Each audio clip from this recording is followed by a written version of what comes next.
Hi, everyone. Thank you for joining us. This is a brief introduction and overview of what you might expect when you are planning for taking your first social work licensure exam. There are three major bodies that I want to review and make sure we're thinking about as we are planning ahead for our licensure exams. And the three bodies, the Council on Social Work Education, the National Association of Social Workers, and the Association of Social Work Boards. We should all be acquainted with the CSWE. They are our accrediting body. This is the national association representing all of social work education in the United States. If you go to the CSW website, you will see all of the different accredited baccalaureate as well as master degree social work programs. The CSWE is the sole accrediting body for social work education in the United States and its territories. It's important for us to recognize accredited institutions because in order to sit for an exam, whether it's this first level exam or it is for the independent clinical license exam, you have to have the degree for the particular exam that you're sitting for be issued from an accredited institution. The National Association of Social Workers, we often refer to the NASW Code of Ethics. This is the largest, most recognized membership organization of the profession of social workers in the world. Many of you may already be members here. Many of you may be considering membership moving forward in your professional career. And one of the ways that I'm very appreciative of NASW is their role in lobbying for our well-being as a profession, as well as the promotion and protection of the practice of social work. And much of today is really centered on this important body, the Association of Social Work Boards. This association's mission is primarily to support the services for the social work regulatory community. This is the body that also handles all of the licensing exams. This is the body that develops the exams. And these are exams that are administered every year for nearly 40 years. Let's talk a little bit about licensure and what that entails. And we want to, of course, start with some important websites that you will need to thoroughly review to ensure that you are getting as much information as possible in terms of the context and requirements for your various licensure exams. We don't have enough time to cover the scope of all of the different states and different regulations. However, I do hope that this provides a good outline for folks to be sure to have the tools necessary so that they can reach out to their respective boards for any particular questions. The first website I definitely want to encourage everyone to look at. You can even pause the video to check out these websites. The first website that I think is very important for us all to take pause of this video and get a chance to review is off of the ASWB website, and I will go ahead and show it to you on the screen. They have updated their website and it is phenomenal. I think there are tons of information that are laid out for all applicants. And I think it's a very user-friendly way to navigate, but also get used to some of the information that are essential for your first license exam. As we scroll through this, what's important is it tells you what those requirements are, and to be sure to recognize that those requirements might vary by state or province where you have obtained your social work degree, as well as where you'll be sitting for the exam, where you're going to be getting licensed, and where you're going to be practicing. So all of those things are really to consider moving forward. The most important part is ensuring that you have an MSW from an accredited institution. And then you want to also consider where are you going to be practicing with your social work license. Some of you might be considering having licenses across multiple states, and we'll spend some time in this presentation to talk a little bit about what's happening legislatively around the Social Work Compact. But to get back to this website, I want to encourage everyone to use this drop-down list and to select the state in which you are anticipating practicing as well as sitting for your exam. I have selected Pennsylvania just for the ease of the location of our school. And as you can see, it populates with three main websites that it encourages you to review. One of them is the specific licensing board website for the state. It also has a link to the very important regulations and statutes. This is a very important document. I encourage everyone to read very closely because this will tell you all of the rights, privileges, limitations of that particular license that you're seeking. And when you click on that, it'll take you to the Pennsylvania State Board of Social Workers, Marriage and Family Therapists, and Professional Counselors.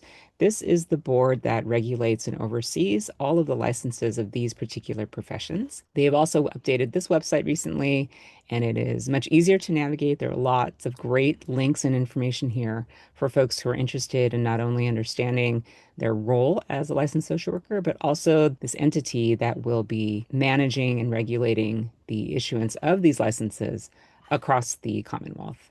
So, this website is the official website of the Commonwealth of Pennsylvania's particular state board that regulates social work licenses. When we actually want to get to the application for licensure, we want to click on this blue box here, apply for or renew your license. Now, when you click on this link, it does take you to this page, which does a really nice job of demonstrating all of the different types of boards that are regulating the different licenses across Pennsylvania. And you can see here's ours right here, social workers, marriage and family therapists. It offers the overview of what to expect when you are completing your first application. It talks about the different phases of what you can expect in terms of timeline. And then it also encourages you to go ahead and start to complete your online application. And so when we go to the PALS website, the Pennsylvania website, it'll take you here. This is where we would go to have anything tied to our social work license. Here is where you would register for your account with the Pennsylvania licensing system. This is where you would store all of your practicing location address information. This is where you would find your license number that would be issued. This is where you would find other practitioners and whether or not their licenses are valid, etc. The important things about this website at this juncture for your journey is this particular application checklist, as well as creating an account. The application checklist, and if I click on here, what's great about this is it tells you on a step-by-step what to expect and what you need to do as an MSW student who'd like to sit for an exam before they have graduated. But similarly, you can also select the checklist for when you are graduated. So let's just go ahead and scroll down and pick the State Board of Social Workers, Marriage and Family Therapists, Professional Counselors, and the license type we're looking for. You can see there's plenty of them here. The one we are looking for is the license for the social worker, the LSW. So we'll click on social worker, and it's going to ask you whether you've obtained your master's or doctoral degree in social work by a CSW accredited school, or do you have a license to practice? And presently, we would say no, because you are currently still completing your MSW program. So we would say no, but yes, you do need to take the ASWB master's examination. And what this offers you is a checklist of what is expected for somebody who hasn't yet completed their MSW degree from their accredited institution. And it would show you all of the different things that are required. At the bottom of the screen, there is an option to print this out as well as to email it to yourself so that you can have a checklist ready to go. And similarly, let's do this one more time to show what it would look like if you sat for your licensure exam after you have obtained your degree. So again, we'll go to the State Board of Social Workers. We'll pick the social work license type. And then let's assume that we are examining this after graduation. So have you obtained your master's degree from an accredited CSW institution? Yes. And then do you need to take your exam? Yes, you do. So similarly, what this would show you is a checklist for folks who are going to sit for their exam after they have obtained their degree. So let's say at this stage of our presentation, you've had a chance to check out the ASWB website, look at the different state licensing board, their different statutes, etc. You went to check out the different sites of your regulatory boards, and you also looked at your checklist. The next thing I want to encourage everybody to download and explore, take some time to read over, is back to the ASWB website. You'll want to get their exam guidebook. This is a fantastic resource. It's a little bit less than 100 pages, and it provides a lot of guidance, not only what to expect prior to the exam, but it also offers you some tips to prepare for the exam, as well as some sample questions as well. So the duration of our presentation today is really going to spend some time to cover the exam information that is provided in the ASWB guidebook. At this stage, you might be wondering, gosh, I'm doing a lot of reading and going to a lot of websites. When do I actually register for my exams? And so, again, the first thing that we want to do after we've downloaded all that information, after we've gotten a sense of the regulatory rules and requirements, etc., we want to register with the different board of our particular state that we will be sitting for that exam. So, for folks in Pennsylvania, you will want to create an account in PALS and complete the items in the checklist to be sure that you are on track. And what that triggers are the folks at the board in Pennsylvania. They will review all the applicants that are coming in. They will look at not only your credentialing, they will look at your trainings that you've submitted, they will look at the fees that you have paid. And as that work is being processed, they will then determine whether you are eligible to sit for the ASWB exam. So the PALS processes first. They're going to determine your eligibility, and then they will notify you once you're ready to sit for the ASWB exam. On the ASWB website, you will also see the opportunity to create an account here at the ASWB Central. And this is where you will also be able to register for the exam once the state board has approved your application. So some of us might be wondering, why are we doing all of these things? I've already gone to an accredited master's program. Why do I still need to sit for an exam? And some of us might be wondering, well, of course we need to take an exam. We need to find a way to see are folks competent to practice those skills and knowledge that they have acquired throughout graduate school. There's got to be some way to determine that threshold for folks to be able to practice social work. So the whole range of questions about why we have an exam are still a very robust conversation in our country. And actually, right now, there is really robust conversation around participating in the Social Work Compact, which is an agreement across 31 states at present, where they are looking for ways to better collaborate with recognizing their licensure privileges across state lines. Not all states have jumped onto this compact yet. Not all states have yet produced legislation around it. However, it is an ongoing conversation and lobbying effort with our different social work entities to expand access and practice opportunities for social workers through this compact. But for now, there are many states who are part of this compact. And for other states, they do still issue an exam. The question about the exam is, why do we have it? And as we previously noted, for some public protection, we are in a profession that works very closely with vulnerable populations. It's also an essential component of the licensing decisions in terms of a threshold for passing. And it's legally defensible in terms of a threshold for that minimum level of competence.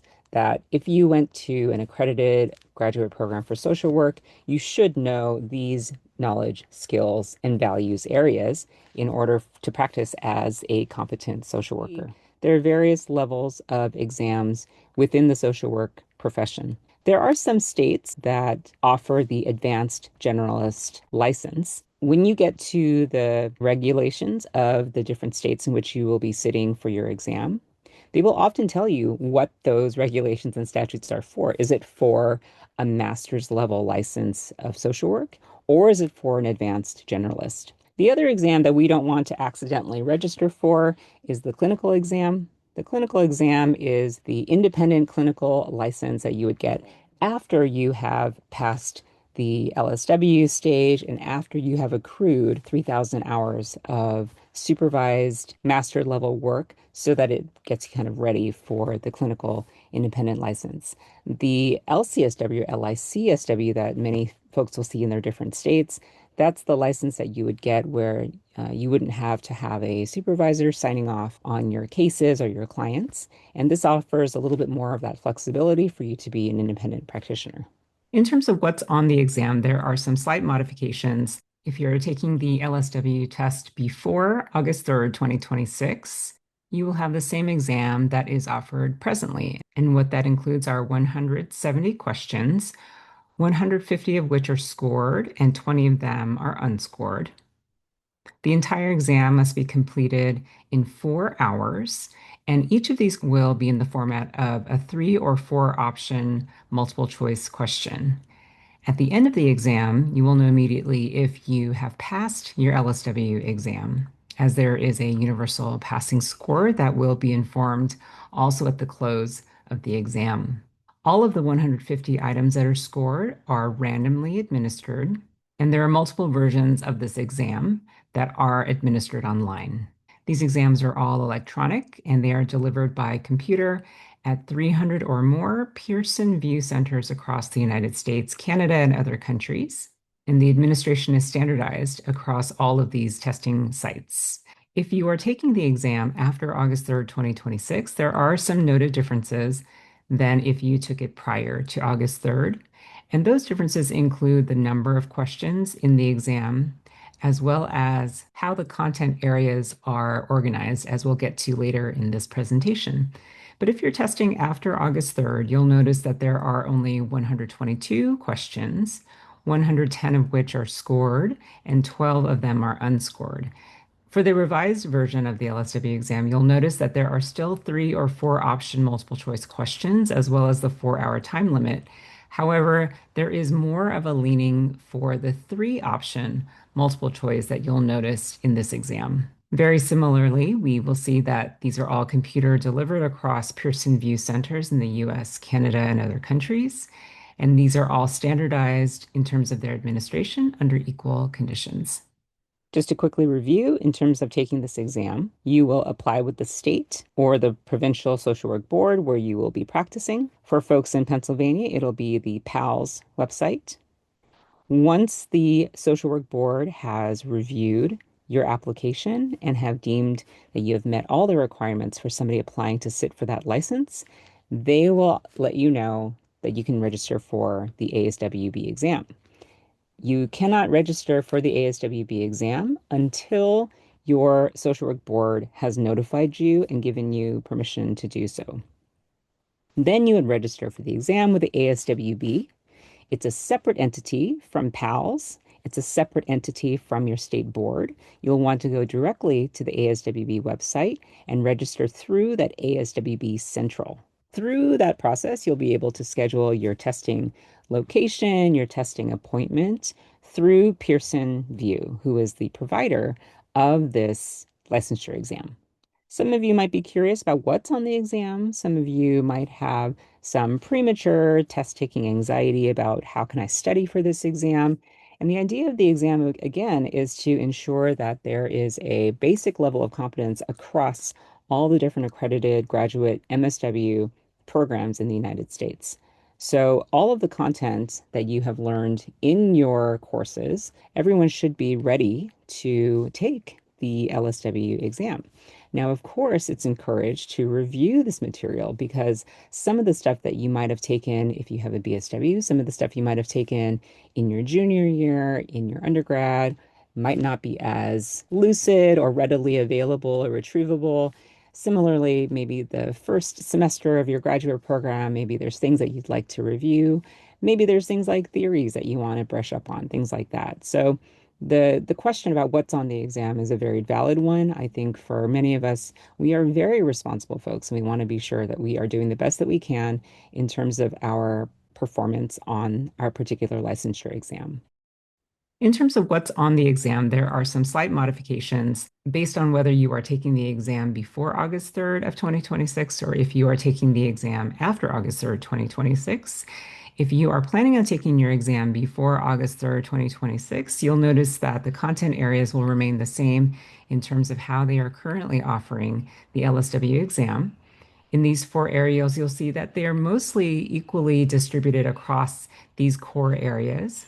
And so sometimes students wonder, is there an area that they should focus on or emphasize on? But really, as you can see, they are pretty equally distributed across the content areas that you would have covered across all of your MSW curriculum. One recommendation that I can share is you may want to spend some more time on the areas where you feel a little bit weaker, or maybe the information is a little bit tougher to retrieve. There might be some areas where you feel are your strengths currently, but overall, you want to be sure you have an even hold on all of these areas in terms of the LSW exam. Now, if you're taking the master's exam after August 3rd, 2026, you'll notice that the content areas have been reorganized into 3 instead of 4. The intention of the reorganization, as we understand it, is to demonstrate more of the integration across these three core areas of social work practice. You will still see elements here of human development, diversity, and behavior in the environment. You will still see the importance of assessment and intervention planning. You'll see the importance of interventions with clients and client systems, as well as professional relationships, values, and ethics. And again, if you notice here, the percentage of the exams across these three areas are still fairly equally distributed. You'll need to still hold a very firm grasp of all of these concepts so that they are easily retrievable when you are taking the LSW exam. For those of you interested in the status of legislation tied to the Social Work Compact, the last time we gave this presentation, there were less than 20 states that were part of the compact, and now it is up to 31. So keeping an eye out on where your state might be at in terms of this process is also something important, as well as something important for NASW to continue lobbying for. So beyond the test logistics, beyond knowing that you need to register with PALS, wait until they tell you to register for ASWB, and then you sit for your exam. Some of us might still be wondering, how do I prepare for the day itself? How do I prepare? How do I study for this exam? And of course, in preparation for any kind of important exam, we want to plan ahead and think ahead and anticipate what we can control. Some of us know that we get cold in exam rooms, and maybe you want to be sure that you bring a light sweater. Some of us might be really concerned about the parking situation at the different testing sites. These are all valid things to consider before your test day. So definitely you want to manage your time. Maybe you say, I'm going to review this type of social work material for 2 hours a day or 2 hours a week, something like that. And you want to give yourself some kind of a study plan to follow up until the date of your exam. And you also want to know what to expect on exam day.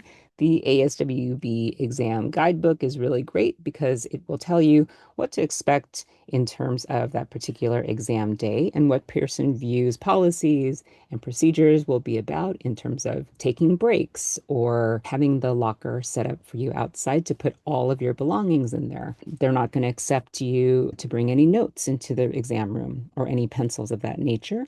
And typically, Pearson will also issue out noise canceling headphones, etc. So these types of policies and procedures, again, are very important to review in that guidebook before the day of your exam, just so you have a little bit more information and ways to reduce any kinds of test taking anxiety.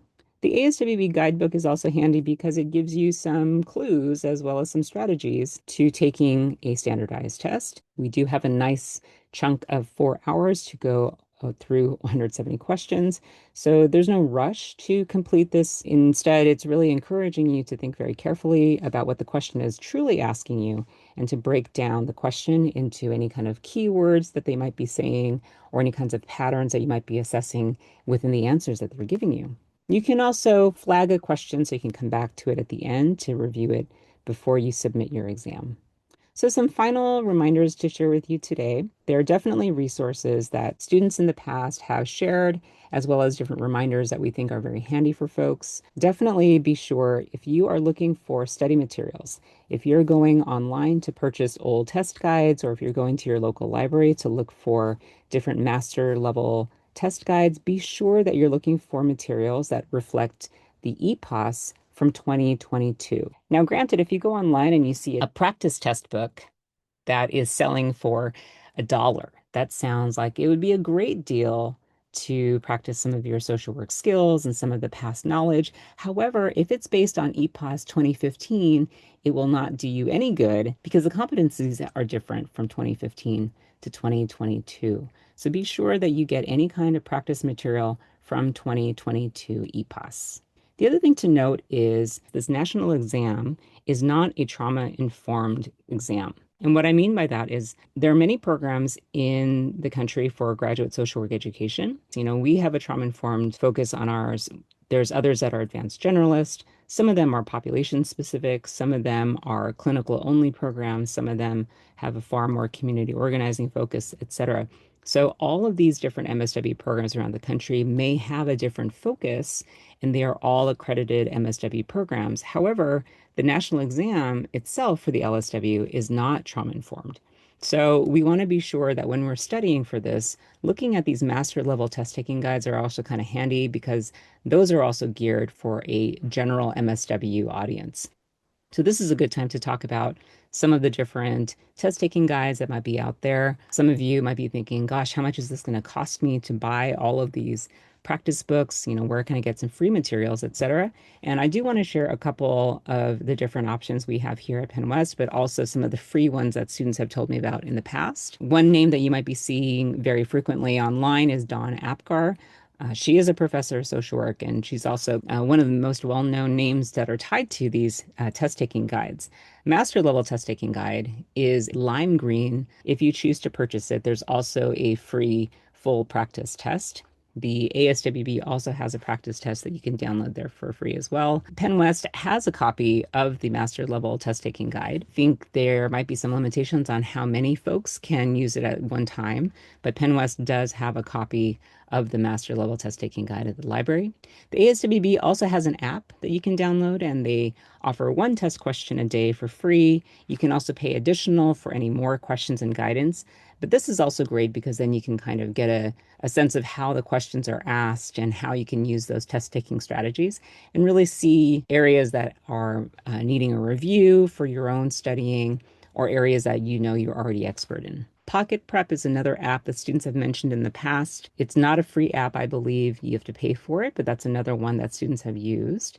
And some students have also tuned into various YouTube channels like RayTube, who goes over a lot of these licensure types of review questions. And finally, we just want to reiterate that you want to be sure that once you have gotten to the point where you have scheduled your exam day and your location for Pearson VUE, you want to drive there on a day before your exam, similar timing to when you are going to be taking the exam. So you want to anticipate the traffic situation, any kind of parking situation, etc., maybe any weather conditions, and then, of course, to get some sleep. So if you have any questions, be sure to reach out. You can always reach out to your academic advisor or the leadership here at the Penn West Social Work Program.